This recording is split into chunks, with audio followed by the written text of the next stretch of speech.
We have breaking news that ISIS leader Abu Bakr Al Baghdadi is believed to have been killed in a U.S. raid in northwest Syria. Now, a U.S. defense official tells CNN that Al Baghdadi apparently detonated a suicide vest just as U.S. special forces closed in.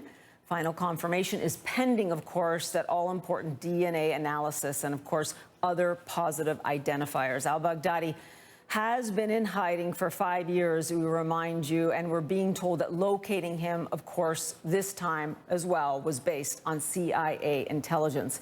President Trump is expected to make a major announcement on Sunday morning at 9 a.m. Eastern. I will repeat, he did tweet the president a few hours ago saying something very big has just happened. We want to remind you now, though, about Al Baghdadi, the leader, of course, of that terrorist group, ISIS. It is believed that he was born in Samarra, Iraq in 1971. He was a Sunni Muslim from a very religious family. A biography posted on jihadist website says he earned a doctorate in Islamic studies from a university in Baghdad. It's believed he joined the Iraqi insurgency after the U.S.-led invasion in 2003.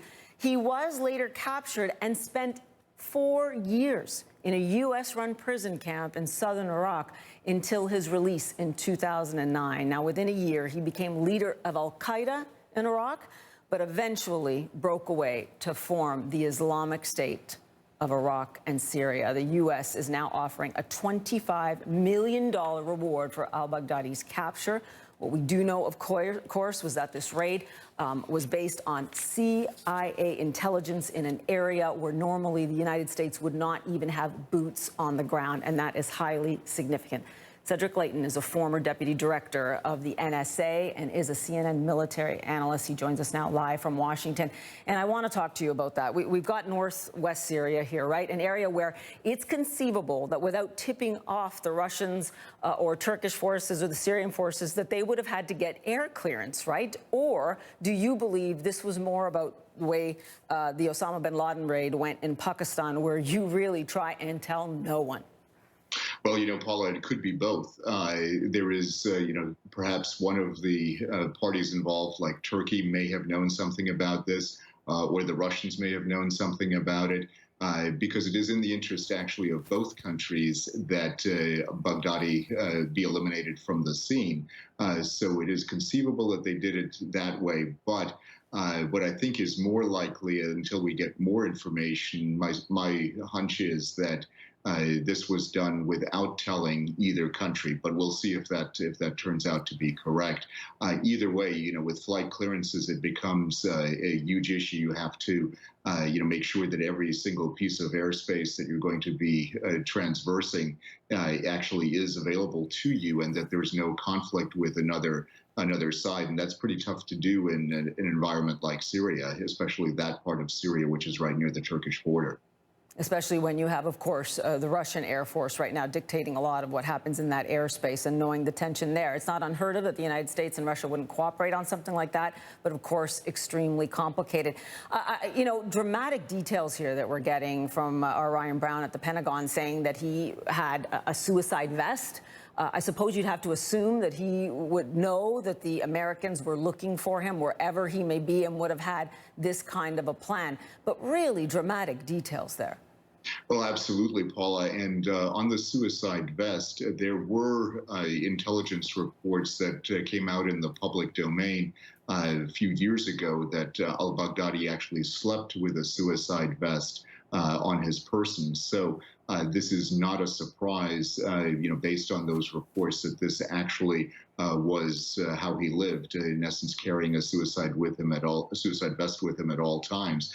And if this story is true, if this part of the reporting is, it turns out to be correct, then this seems to be a true to form kind of situation where al-Baghdadi, the reports on him were accurate, and he used this suicide vest in that last instance to avoid capture. Yeah, and we want to be clear here, right, that U.S. authorities are telling us they believe that he has been killed, but cannot know for sure until they get, of course, that DNA confirmation. Cedric, it's you know what we're going back to here, right? It's that raid on Osama bin Laden and the collective relief around the globe that Osama bin Laden had been killed. For Donald Trump, this would be quite a foreign policy moment, an epic one, quite frankly, if this turns out to be true. Oh, yes, absolutely. And, just like at the time, President Obama, at the time of the Osama bin Laden raid, President Obama did reap a lot of benefits from that in a political sense. And I think it probably helped assure his reelection.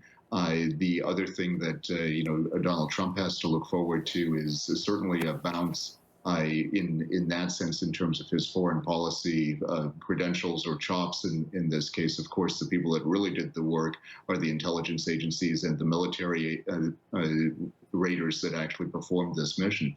So that's, it was good on him, if this turns out to be correct, that he directed this raid and that it was successful.